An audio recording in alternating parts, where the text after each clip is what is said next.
সম্পর্ক কি সব সময় ডেয়ারি মিল্কের মতো মিষ্টি হয়? এটা হয় কি হয় না। এটা কখনো ঝগড়া হয়, কখনো অভিমান হয়, কখনো ভীষণ মান অভিমান নিয়েই আমাদের পুরো জীবনটা কেটে যায়, তাই না? তো এইটা অনেকটা ডার্ক চকলেটের মতন তেতো হয়। তো দিনের শেষে আসল ভালোবাসা সেটাই হলো, যেখানে হাজারো ঝগড়ার পরে দিনের শেষে এই তেতো ভাবটা কাটিয়ে সবটাই মিষ্টি হয়ে যায়।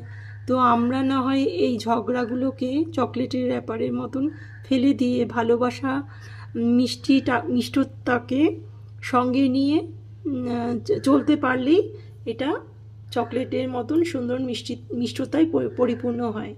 তো হ্যাপি চকলেট ডে। তো আমার এই মেসেজটা ফেসবুকে সবার জন্যে, ফেসবুক, ইউটিউব, ইনস্টাগ্রাম সবার জন্যেই আমার এই মেসেজটা রইল। সবাইকে আমি চকলেট ডে বলছি। Thank you.